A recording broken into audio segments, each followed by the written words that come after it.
Welcome back to the podcast. Today I have the pleasure of speaking to an inspiring changemaker, Edilene Gauthe. So Edilene is deeply committed to social impact and community-driven change, and her dedication shines through her incredible volunteer work. She is currently the vice curator of the Global Shapers Paris, a dynamic hub of Global Shapers Community, which is an initiative of the World Economic Forum that empowers young leaders to drive local and global change. Beyond her role at Global Shapers, Edilene has actively involved herself in initiatives that foster inclusion, education, and sustainability, from mentoring young professionals to advocating for marginalized communities. She brings a wealth of experience in inclusive tech and social entrepreneurship as well. Her passion for making a difference is not just theoretical, it's something she actively demonstrates through hands-on leadership and impactful projects. In this conversation today, we'll dive deep into her journey, the power of a youth-led initiatives, and how volunteering has shaped her perspective on leadership and social progress. So Edilene, welcome to the podcast. Thank you. Thank you for the invitation. I'm so honored to be here. Amazing. Thank you so much. So we'll go straight into the questions. All right. The first question I have for you today is, can you talk about any previous initiatives that you've been involved in that focused on your experience in tech and social entrepreneurship and how this really led you to join Global Shapers? All right. Maybe I will give some background about my education. It might help. So I'm an engineer. I started to study in 2015. I was living before in Benin, in West Africa, and I was able to study in France. So obviously coming to a new country, even if I was born in France, it was a great opportunity, let's say, to have a good and high education. And at the beginning, I didn't feel, let's say, privileged to receive high education in this amazing country, which is France. So I will say when I started to study, I was really focused on engineering, like being the best at all the different disciplines, mathematics, physical. And then at one point, I was able to, let's say, notice that there were, of course, inequalities in terms of the students that were in my engineering school. There were, of course, less girls, people coming from underprivileged social background, less Black people, Arabic people. So after noticing that, I was like, okay, I'm the only one, but what can I do? I wanted to be a great engineer, but I think I was aware through this situation that maybe I could do something even at my level. You know, at the beginning, I wasn't thinking that big. The first, let's say, initiative I was part of, it was suggested for one of our professors. It was what we call les cordées de la réussite. It's a program through my university that was, let's say, giving the opportunity to young people to come to our university and to see how is it to study in engineering school, you know. Wow. So we could we could actually invite them in our lab, organizing nice activities. And I could see that these children was such let's say, curious and surprised about what was engineering. And some even people, and one girl I remember would tell me, okay, now I know what is it to be an engineer? I want to be an engineer. So it was the first time I could see, okay, it's great to be part of a project like this in parallel of my studies and see that we could impact positively people. So it was the first experience. Then I tried to deep dive, you know, what I can do more. I found, let's say, a space where I could have a purpose, a passion, and give it back maybe to the community as I was the opportunity to come in France and being able to do these amazing studies. So yeah, I think the second project that took a huge part of my life was the project El Bouge. So it's not a project actually, it's an NGO. And this NGO for me was really interesting because it was a place where women, whatever your age, could attend to event, to a conference, workshop, and connected with other women in STEM field. So I was, for example, meeting some women engineering in Air France or in Safran, and I was only like 19, you know? And I could project myself, okay, I'm in an engineering school, but to do what? Is it only to have good grade and then after have a degree? No, I think it's really because I want to have a purpose. I want to help company to solve really concrete problematic. And by doing that, I was like, okay, if I was privileged to be part of this kind of NGO, how can I make the same and open the door for other women in STEM? And that's how I started to be an ambassador of Elbouge. We did a lot of competition, challenge to work on kind of innovation and show to women that science and STEM in general, of course, is technical, but there is maybe a lot of way to join this field, you know, even if you're, for example, communication or you like maybe not really technical area, you can join actually STEM by another way. Of course, obviously engineering school, it's the best way, but you can still be interested into having an impact in science and innovation, like choosing different ways. So to do that, you need inspired people, you need a role model to show you and pave you the way. Amazing. So that's why I think it was one of the big projects I was part of during my studies. So obviously, when you're doing 5-year engineering school and you have the opportunity to join this kind of NGO that was at the beginning student NGO and after it was more like a local impact NGO, I was then able to keep going. Like after I joined more the Junior Conseil, so it's more like an NGO that is in different schools in France, and a lot of students can join it to make some consulting mission for companies. So I start to see now the impact of global network through different schools. We were able to do some summits with all the people from different schools like business, engineering, being able to see, okay, what kind of mission do you have in your hub, let's say, what kind of company did you reach out? Because the idea was how to use the skills of the students to being able to help companies to solve like some problematics, you know. It was my first, let's say, experience to making connection with business. And I was an engineer. I wasn't thinking like that, you know. Yeah. We are, let's say, we learn to build solution, to understand the problematic, but then after, how do you sell the services or the solution to company? So again, I found all the time that being engaged outside of my school was actually a way to learn more, to interact with other space, people from different background, and it was an opportunity. He brought me, let's say, the idea that I want to be more of that. I want to use all my skill set, all the resources, all the connection that I can have to really have a real impact. And at the time, it was like, I finished my school, I think, in 2020. The word impact, I didn't really know what it was meaning at the time. So I started to do an entrepreneurial project all the time on social, you know, like problematic. It was when I were in Taiwan back then in Asia. And I thought that, I need to put this energy in entrepreneurship, like create my startup, etc. And unfortunately, it didn't succeed because obviously there were as well the COVID-19 time that appears. I wasn't able to go until my entrepreneurial project that I launched. But then when I went back to France and then I discovered the ESS, so social entrepreneurship ecosystem, and this economy through NGO that exists in France. And I joined global NGO in France that helped me to be part actually of this movement. To the first NGO that I joined, it was SINGA. It was a refugees accelerator where we could really like help the people to find a good connection, business angel, help them to grow their business. So I learned all through this organization. And I think that's why with this different experience, I was able to say, even if I have the opportunity to have a job or to be in a great school, how can I contribute locally and turn this energy that sometimes doesn't fit only into one space, but can benefit other people. A global shaper were for me a good way to keep going. I don't know why, but I didn't, let's say, decide to work into an NGO. Some people asking me why. I think I just took the opportunity to work in private sector, but having the autonomy to decide in which NGO I want to get engaged in parallel and how to use the privileged access that I have of the company I'm with to make some bridge with this other NGO that is Global Shaper I'm part. Amazing. That is a great sum up of your passion and your story of really driving action on sustainable projects and helping the community. So thank you again.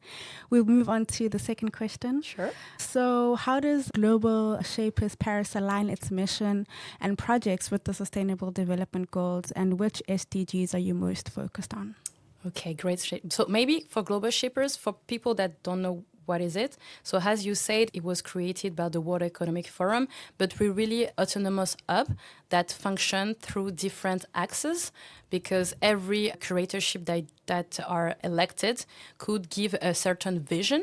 And last year, when I joined the curatorship as a vice curator, we're trying to see, okay, how can we structure our impact area to not be too many projects, but really be focused on dedicated causes that obviously are able to answer a local needs. And we function like this. We have different impact area in our community, and it's reskill the future. Is it like building inclusive community? Okay. And then it's having, let's say, opportunity to work on education. So I will say for the SDG, let's say like problematic, we are really close to inequality, how being able to answer social inequalities, how to provide better education. Amazing. And the last thing will be we develop a new project to be able, to provide access to good health to young people as well. Amazing. So that's actually quite a broad vast of SDGs. That's amazing. Health, education, sustainable development. Actually, we use Global Shaper as a platform, really to help young people to have a voice. We could be like an NGO that focus only on women in STEM, but I already experienced that. It's great, but some people will not be necessarily interested. Oh. So that's why we're trying to be broad as possible, to be more inclusive and helping other young people to bring their own skills and try new things as well, you know. But what is interesting is every year with every new mandate, we can, for example, bring another impact area. Actually, next year, I hope we will work more on climate problematic and tech for good as well, because I'm obviously from tech. But it's the people in our hub that making impact and that working on problematic they want. Amazing. Amazing. All right. So can you share some of the most impactful projects at Global Shapers that you've launched and how they are making a difference in your local community? Sure. So I would say, to be honest, I don't know if I'm in the right position to say what is the most impactful project, because to be honest, we're working right now a lot of measuring our impact, because sometimes it's difficult, you know, to have a step back of all the things that we launch. But I will say the project that I could see a real, let's say, progress, have some feedback, you know, from the target people. It could be the project that we call Déclic Avenir. So Déclic Avenir is a mentorship program dedicated to underprivileged students in a priority zone in around Paris and in banlieue. And we're trying to connect them with our ecosystem, because I mentioned that in Global Shaper Paris, we are people working in different professional areas. There are students as well. The idea is trying to guide them during the whole year to maybe do their resume, trying to give them some code, a professional code, because sometimes at this age, obviously, you don't know how to behave in interview, in company. So with our, let's say, knowledge, we're trying to guide them in this process during the year. And let's say objective is at the end is to find them internship, because they are in, it's like the equivalent of college. When you are in college, you have to do an internship, even if it's like 1 or 2 weeks, you know. But finding this internship, it will really determine maybe what will be your future vocation. Wow. So that's why we could do a lot of things, you know, in the professional background. But you're like, let's start at the very beginning. And it's not a project that I created. Actually, it was another shaper that saw this problematic. And so I love this project because obviously we could see at the beginning of the year, like so most of the time it's like 10 to 15 students that we mentor. We see them at the very beginning what they want to do. And then after, when they are able, you know, to achieve it and to find an internship and we can see the progression, of course, is something that we'll be happy to be able to provide that. But it's not only by ourselves, great community shaper helping us to find like volunteering to do some workshop with them. And we're really going to the school as well to discuss with the professor and administration to put a great structure by doing that. Because when you work with children, it's something, you know, that sometimes is challenging. I think it's a project that I really like. I think we demonstrate through the 3 years we will have launched the project that we could have what we call a great impact. And the second project I will mention, maybe, if I may, that we try, you know, to aware more on the health issue through nutrition, because again, the shaper actually she's problematic from in her family background. Her little cousin, you know, in some priority diary zone Paris in school. She was comparing to other children in a more privileged area in Paris that have totally different awareness about food and health. So that's why she say, okay, how can we bring a project, nutrition fun? So we call it Nutri Fun, being able to bring nutritionists, like cook, going to school and organize some workshop to share the children. So they're like 6 to 10 years old people, and ask their parents to come too, showing what vegetable, fruit you can use in a simple way, and to involve children as well in this nutrition workshop. So yeah, for me, I don't know if we were able to prove our local impact in 1 year, but at least I think it's this kind of project that for me in terms of impact, because it's really concrete and it's close to our local community. Exactly. I mean, I love those two examples that you've used. I mean, the first one about empowering young people to have the knowledge of what they can do when they go to school. So when they have the information, they can make the right choices. And secondly, a very practical example on, the nutrition and health. When you get the kids involved as well, then they can also know what's healthy, what's good for me. And they grow up with this mentality for a healthier future, which is amazing. Thank you. Amazing. Thank you to the team, because they are all working on that during the year. I'm here to present this project, but they are doing an amazing job. Wait, there's another project I wanted to ask you about, the Refugee fashion show. Do you want to talk to us about? Sure. In Global Shaper, we have kind of initiative. We have the project that are created by shapers, and we have the project that we're doing in collaboration with NGO. Because when I joined the hub, I had already a previous past into NGO area, as I told you. So I was thinking, okay, it's great that we have our own project, but how can we leverage maybe the impact, or how can we bring our expertise to existing NGO, because we are motivated, we have connection, as I said, some resources. How can we reinvest that into local existing NGO? And actually the project you mentioned is through where I am working. I met a colleague who is called Karam. I will mention him because he's amazing, who is refugees. So L'Oréal was able through a program to recruit him. And we actually, let's say, realized that we were both working on NGO project. So actually I'm doing some podcasts as well and some conferences. So I invite him in one of my conferences. He was telling me he was doing with his association, La Voix des Réfugiés. Was like, as I previously worked into Refugees Acceleration Program, I was like, okay, why not bringing this topic, to global shippers? How can we help you? And by talking after these conferences, I could never imagine that we will do like a fashion show. And I'm working in tech. Karam at that time was working at L'Oréal Foundation.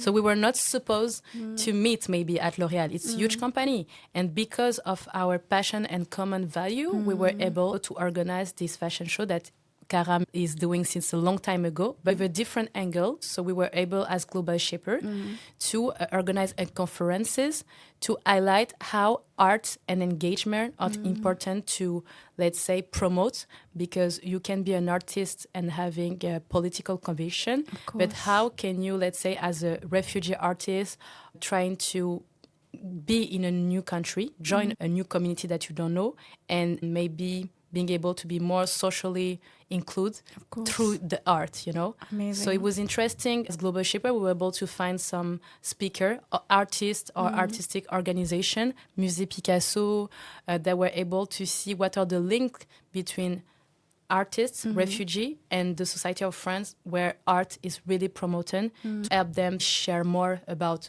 their background, but as well to be more included in French society. So we did an amazing fashion show in the La Mairie du 11e. And this event was amazing because there were maybe 100 or 200 people coming from different backgrounds. There were private companies, there were our friends as well. Sometimes you could feel that the fashion is really exclusive to certain brand, etc. But this fashion show, they did a great job to make it accessible, like a lot of people, and by sharing the good message, because obviously they were sharing the message of inclusivity regarding the refugee causes. So it was really powerful. Amazing. Yeah. That's a really, really great example, again, with like the importance of including people. Yeah. And I see now we spoke about, potential effects of climate change, that could also increase the number of refugees globally. So we need to start having conversations about how to include them in our society. So Very, very interesting. Thank you for bringing these points. All right. So GSP works with various NGOs. How do these partnerships enhance your impact? So maybe we can talk about other NGOs you've worked with. And what advice would you give to young change makers looking to build similar collaborations in the space? So I mentioned already La Voix Refugee. I think a Convergence. So Convergence is linked with ACTED, who is a global organization working on poverty, zero exclusion. And actually, it was in my past with working with Singa that I was able to meet one of the person that working now in ACTED. Again, by discussing, I'm working in this NGO, she told me, it's interesting because my NGO is looking for more young, to be involved in our problematics. Like, how can we help? I don't know if I can give an advice, but let's say that sometimes you just have to speak out about what you do. Try to make some like bridge, but not like being too strategic. Okay, I'm going to. It's just, I think in our ecosystem, sometimes we really underestimated all the people that could really help us or where we can collaborate together. So they're organizing some forum. It's called Convergence Forum. And we start to do the first forum in Paris. The idea was to bring other change makers because obviously, as I told you, we're not only global shapers working on key problematic. Yes. So it's great as well to see other change makers around us. So they gave us the opportunity to be part of this forum. And we had like a spot where we could talk about global shaper, our action. And as this initiative went well, they connect us with another initiative that will happen actually this year. Okay. So the forum in Paris was last year. And this year they organized a forum, Convergence Forum, Brazil. Okay, nice. And it's great opportunity because obviously a global shaper is a global community. So we do have like changemaker, young changemaker everywhere. But it's the first time that we have a collaboration with a NGO partner that help us to build something outside France, and we are really excited about that. Basically, what we will do, we will create initiative to being able to highlight it during this forum. It's split in different areas like democracy, social entrepreneurship. There is a women topic, but we are more focused as Global Shaper on social entrepreneurship. Sure. And what we brought for this forum is we created a social entrepreneur fresque to highlight people in Paris that having a local and impactful like project that we can highlight. We asked them when we were doing their little profile, what could be the question you will have for Brazilian people to try to have a kind of interaction. And when we will go to Brazil, we will do the same thing with Brazilian changemaker, like observing what French changemakers are doing and creating this interaction. So I believe we're trying to do with what we have around us. Yes. It's not easy to create partnership because you have to find partnership that you can trust, partnership that will make you visible. And with my team, I'm partnership officer. I told them that we should all the time when we meet a partner feel equal. It's not because we are young that we need to ask for less, we undermine what we do. Hey, we are a young-led organization. We have some expertise. We are not necessarily expert in all the topic, but we have vision, we have energy. This is what you can bring. And what are your needs? Okay, what can you bring to us as well? And I think is to create proper partnership and bond, win-win, because we're all giving energy, and it's not based on money, but based on people's energy and engagement, and at the end obviously having a good time, because the idea is trying to explore some creative partnership we will never do. So that will be my advice. And does the Women's Forum also count as a partnership? Do you want to talk about that as well and the impact that you've had with GSP? Thank you for giving me the space to tell you more about that. Obviously, the Women's Forum is a bit different. It's not really an NGO, but it's what we call an ecosystem partner. They have a huge platform already to enable women from different backgrounds to promote what they're doing in their company. I love this forum because you have like inspires women working in the government or even artistic women that show how with their art they have a powerful influence. So I was part already of this circle, but as a volunteer and not knowing what I can do with that. And when I joined Global Shapers, I was really surprised and excited because I saw that we already have a first partnership where we were kind of called like the youth partner because every year the world bringing 30 youth that they choose, and then they give them access to the forum for free, but they need a partner to help them, to guide them through this forum. So the first mission was to guide them through the forum and organize some side events to help them to connect more into this kind of environment. How to make relationship, how to use LinkedIn, to speak out on topics that are important. And then after, we're trying to negotiate a bit more. Okay, we work with you the first year, we did that. What can we do for the next year? Sure. And at the beginning, it was outside the forum that we had the impact by doing this side event, which is already a great opportunity. Yeah? But then they offer us the platform to organize conferences during the event. Amazing. And having this kind of partnership, the Women's Forum, it's really interesting because it's challenging, and having as well this kind of platform to raise the voice of youth, but as well on our other partner or local NGO we're working with, to being able to share some key message. Amazing. Share the key message and have a great impact partnership. We try. All right. So what are some of the biggest challenges that GSP faces and how you're working to overcome them? Okay. Great question. It's great, I think, to bring this topic out because being part of NGO, I think, from the small experience I could have, is not all the time shiny. But the challenge is really, for me, the engagement of the people. And especially, I will speak for Global Shaper. The idea is we are all volunteering and we have a professional life in parallel. We have a personal life as well. And not everyone has the same engagement to share. And I think it's something we need to respect. It could be a passion for some people. It could just be like a hobby for others. And obviously, I think in this kind of environment where we have a lot of people that want to do stuff, but they don't know how to do, being engaged is not only like sharing your time and when it's done. I all the time thinking about Global Shipper, how can I make connection? How can I, let's say, being more active? So in general, being engaged in NGO, it's mixed. You have to find the right balance, but you need to preserve yourself and you still need to continue your own life. We need to accept as well that it has to be something that it's important, but it has to be something that people do by pleasure.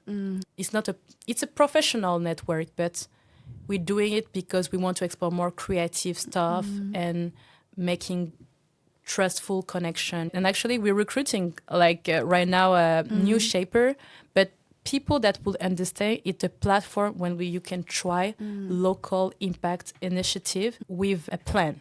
You're not just coming because it's nice to be a shaper. And yeah, generally I will say is the finding the proper people engaged. And maybe the second thing I will say, it's with the time where there are a lot of problematic war, people that suffer, it's really difficult sometimes to see. And that's why I was like, impact is challenging, measuring if what you do has a really global impact.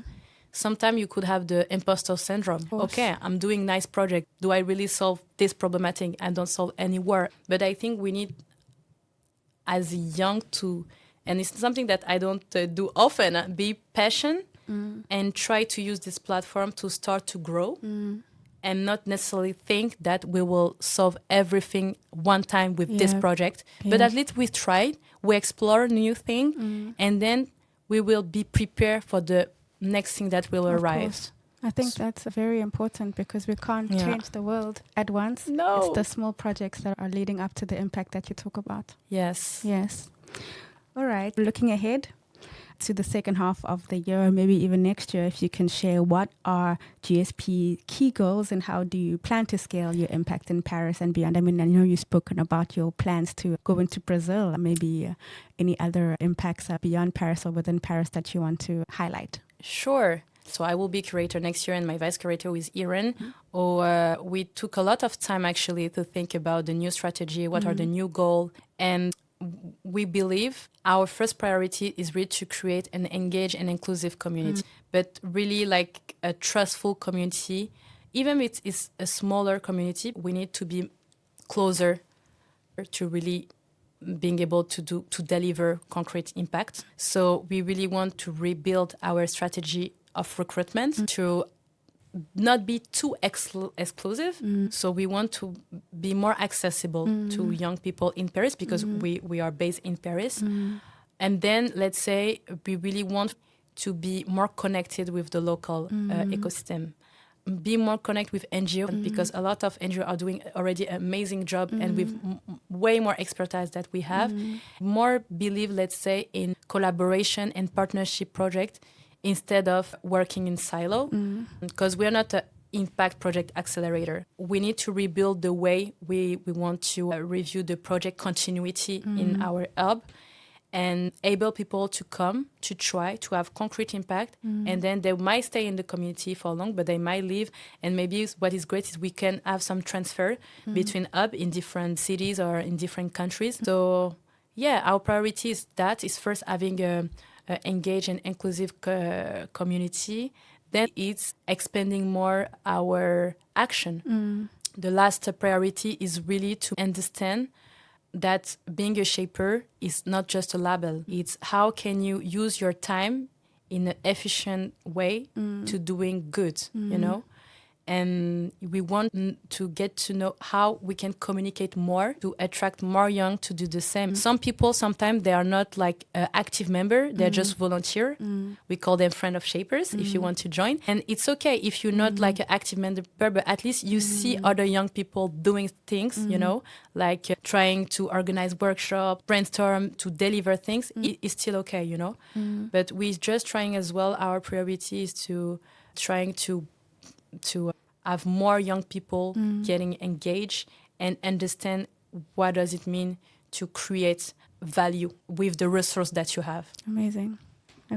Oh, I wish you the very best of luck as you are now incoming curator. Thank you. Actually, our application are open until the 30th of June. Okay. So if you're interested, please, you can reach out to me or reach out Global Shapers Paris on every social media, and we're even happy to talk, to invite you to our event, to maybe collaborate together. Who knows? Amazing. If you're listening, reach out to Edilene right now. All right, 2 more questions on my side. Sure. So how can young people around the world, really take action to support the SDGs? I know you've spoken a lot about how we sort of have imposter syndrome. We want to change the world, but we don't really have any practical ways of how to do that. How can they start? How can they really get involved in youth-led initiatives like GCP? Maybe I'll combine the last question as well. Yeah. What inspired you to become part of the Global Shapers Paris, and what keeps you motivated to drive change? If you can maybe just close off with those 2 stories. Okay. Yep. So the first one, so if you're young and you want to be part of projects, I will say just try to ask questions. Like, be curious about what is already exists and just knock on the door. Like, at the beginning, it's been, I think, 10 years now. I was more interested to go to conference, to get inspired. So for the people who don't know how to start, just check in your city. And especially now you have ChatGPT, you get a lot of tools to help you to find out. Just attend, discuss with people, get interest to people. And then after, let's try strategically to see around you who are the person that you could start small, you know?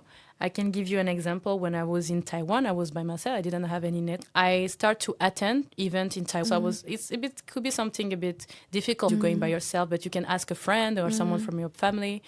And then after, when I saw that there were an interest on tech, social tech, I asked people from my uni if they were down to start a project. And it's like this that I start my entrepreneurial projects. And it was an interesting journey because it's just going to an event, understanding around me what could be interesting. And then after, I start to speak out with some people at my school. And then after, it's creating a small society, actually. This could be an angle to do that. And then I think there are a lot of now NGO existing. When you cannot start by yourself, join forces. A lot of NGO need volunteering, and never underestimate what you can bring. So try to understand what your interests, and then after try to share. I think when you want as a young to do things, you don't have to wait people to give you the opportunity. To be honest, I think you need to plant some seed. We need to plant some seed, and maybe after you will see that it will grow, and you will understand, okay, this little seed that I planted like 5 years ago, now I can see the beautiful tree or flower that grow now. But Yeah, I will say just that. Wow. What inspired you to become part of GSP, and what keeps you motivated to drive this change? Whew, the hardest question for the end. I think what inspired me, let's say, it's how with not a lot of means and resources, you can do amazing things. I grew up, in Africa, as I told you, in Benin, but I grew up in other countries as well in Africa. I think when I came to Europe, I was so astonished to see all the opportunities that were in Europe. Coming from Africa, where people do a lot of things by themselves, I lived in, to understand that when you are privileged, use the privilege to have a power, have an influence. Then when I saw there were a community with other young that were not like me, but that were interested by the same thing, obviously with different background and different personality, as I mentioned, I was like, okay, it's the place to be, actually. Because when I started to do that, we were like such small people that were interested going to conference, create events. I think what attracted me to Global Shaper, I could see that I were with people that want to change things differently. They're like being in a good career or having good education. It's not enough, let's say. Even if it should be enough, it's what can we do more? So it was inspiring for me, being inspired peer-to-peer, equal people that were looking like me. I was like, let's join this force and be together.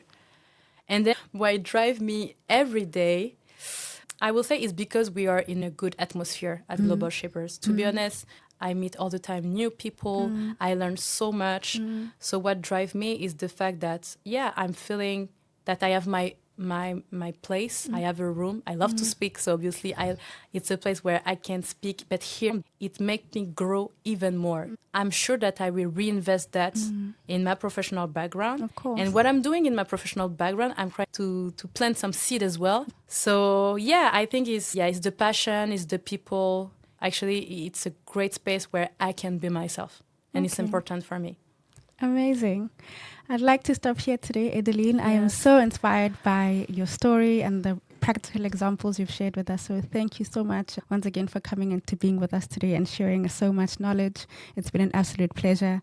I think the key takeouts for me was no problem is, big enough. We can start small, reach out to your network, your stakeholders, and there'll always be someone who has some similarity. And you never know, maybe they could be your next partner to help you really solve that problem. So again, thank you so much. And thank you for the invitation. I'm really inspired from what you're doing and to give me the place to amplify my voice. I admire as well to have another young, beautiful woman, really like intelligent and strong that can offer me this space. And that's what I like about being in this kind of ecosystem. Thank you so much.